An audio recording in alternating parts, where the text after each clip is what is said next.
جاؤ بابر اسے سمجھاؤ، ماموں فرقان نے صابرہ کے کمرے سے چلے جانے کے بعد کہا۔ ماموں اس وقت وہ بہت غصے میں ہے، کچھ نہیں سمجھے گی، جانے کیا سے کیا ہو جائے۔ بابر علی نے ماموں فرقان کو بتایا۔ بابر صاحب کیا ہو جائے گا؟ فیاض حسین نے تیکھے لہجے میں پوچھا۔ کچھ بھی ہو سکتا ہے، زیادہ سے زیادہ یہ ہو سکتا ہے کہ آپ لوگ نیلم کو طلاق دلوا دیں۔ فیاض حسین کا لہجہ عجیب تھا۔ ٹھیک ہے، آپ دلوا دیں طلاق۔ ایسے ذلت سے تو بیٹی کا باپ کو گھر بیٹھ جانا زیادہ بہتر ہے۔ یہ تم کہہ رہے ہو فیاض؟ ماموں فرقان نے مداخلت کی۔ ہاں ماموں، دیکھیں نا، ہم نے ساری بات صاف صاف بتا دی، اپنی غلطی کی معافی بھی مانگ لی، پھر بھی ان لوگوں کا غصہ ٹھنڈا نہیں ہو رہا۔ اب وہ ستیری بہن بن کر دکھانے کی دھمکی دے کر گئی ہے۔ جانے یہ لوگ میری بیٹی کے ساتھ کیا سلوک کریں۔ میری بیٹی بہت معصوم اور سیدھی ہے، قصور ہمارا ہے، اسے ہمارے قصور کی سزا نہیں ملنی چاہیے۔ ارے کچھ نہیں ہوگا، میں صابرہ کو اچھی طرح جانتا ہوں، وہ دل کی بہت اچھی ہے، بس ذرا غصے میں آ گئی ہے، 1-2 دن میں ٹھیک ہو جائے گی۔ اب آپ لوگ اپنے غصے پر قابو رکھیں، کسی کا کچھ نہیں بگڑے گا، نیلم مفت میں ماری جائے گی، وہ پہلے ہی عذاب میں مبتلا ہے، ماموں فرقان نے ملائمیت سے کہا۔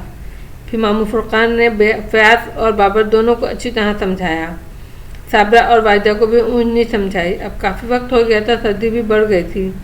ماموں فرقان نے اپنے گھر جانے کی اجازت چاہی، بابر علی نے گھر تک چھوڑنے گیا۔ ماموں فرقان کے جانے کے بعد صابرہ اکبر کو اپنے کمرے میں لے گئی اور اس کو ایک ایک بات کہہ سنائی۔ اکبر بہت توجہ سے اپنی ماں کی بات سنتا رہا۔ نیلم کون تھی اور کن مراحل سے گزر کر یہاں تک آئی تھی؟ یہ لوگ اکبر سے نیلم کی شادی کرنے اچانک کس طرح راضی ہو گئے؟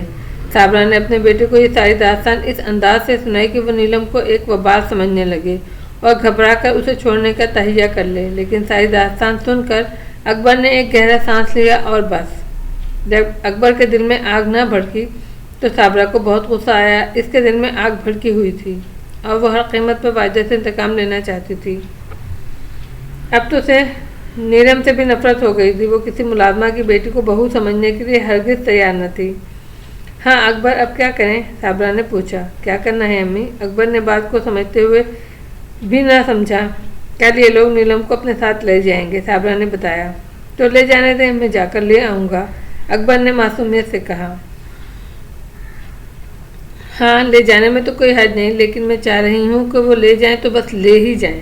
میں سمجھا نہیں امی، اکبر کی سمجھ میں واقعی کچھ نہ آیا۔ ہمیشہ کے لیے لے جائیں، صابرہ نے دو ٹوک انداز میں بات کی۔ نہیں، یہ کیسے ہو سکتا ہے؟ اکبر گھبرا گیا۔ تجھے نیلم کو طلاق دینا ہوگی، صابرہ کے دل کی بات آخرکار زبان پر آ ہی گئی۔ اس کا کیا قصور ہے؟ اکبر نے جرأت سے کام لیتے ہوئے کہا۔ اس کے والدین نے ہم سے جھوٹ بولا، صابرہ نے جرم ثابت ہوتے ہوئے بتایا۔ وہ والدین نے بولا ہے اماں، نیلم نے نہیں، اکبر نے جراح کی۔ نیلم ایک ملازمہ کی بیٹی ہے، میں اسے اپنے گھر میں برداشت نہیں کر سکتی، صابرہ نے دوسرا جرم بتایا۔ امی کچھ بھی ہو، میں نیلم کو طلاق نہیں دوں گا، اکبر نے جرأت مندی سے فیصلہ سنایا۔ ارے بے وقوف، تجھے پتہ نہیں کہ اس پر جن کا سایہ ہے، صابرہ نے خوفزدہ کرنا چاہا۔ امی آپ جن بھوتوں کو کب سے قائل ہو گئیں، اکبر نے ہنس کر کہا۔ اکبر مجھ سے بحث نہ کر، صابرہ کو غصہ آ گیا۔ امی پھر آپ بھی مجھے کسی کام کے لیے مجبور نہ کریں، اکبر نے مستحکم انداز میں کہا۔ اکبر صابرہ کا بہت ہی لاڈلا بیٹا تھا، کیوں نہ ہوتا، کیونکہ وہ اکلوتا تھا۔ صابرہ کو پکی امید تھی کہ وہ اس کی ہدایت پر آنکھ بند کر کے عمل کرے گا اور صبح ہوتے ہی نیلم کو طلاق دے دے گا، اور یہ ممکن تھا کہ وہ ماں کی محبت میں نیلم کو چھوڑ دیتا۔ وہ تو بھلا ہو ماموں فرقان کا، انہوں نے اس گھر میں باد سموم چلتی دیکھی، اس لیے انہوں نے جانے سے پہلے اکبر کو اچھی طرح سمجھا دیا اور اسے مضبوط کر دیا کہ وہ کسی کی قیمت پر نیلم کو نہ چھوڑے۔ ساری بات سن کر اکبر نے کہا تھا، ماموں اس جن کا کیا ہوگا جو اس پر آتا ہے؟ اس جن کی فکر نہ کرو، اس جن کو میں بھگاؤں گا، ماموں نے یقین سے کہا۔ اگر آپ نے جن سے نجات دلا دی تو پھر میں کبھی نیلم کو نہیں چھوڑوں گا، اکبر نے کہا۔ جب اکبر نیلم کو چھوڑنے پر کس طرح راضی نہ ہوا تو صابرہ نے اسے غصے میں اپنے کمرے سے چلے جانے کو کہا۔ دفع ہو جاؤ یہاں سے۔ اکبر خاموشی سے اس کے کمرے سے نکل آیا۔ اکبر کے چلے آنے کے بعد صابرہ تکیے میں منہ دے کر رونے لگی۔ اکبر نے صبح اٹھ کر سب سے پہلا کام یہ کیا کہ گاڑی لے کر گھر سے نکل گیا۔ وہ ماموں فرقان کے گھر عزیز آباد پہنچا۔ ماموں فرقان دکان پہ جانے کی تیاری کر رہے تھے۔ گھر کی گھنٹی بجی، ماموں نے منہ دھوتے ہوئے آواز لگائی، دیکھو بیٹا کون ہے دروازے پر۔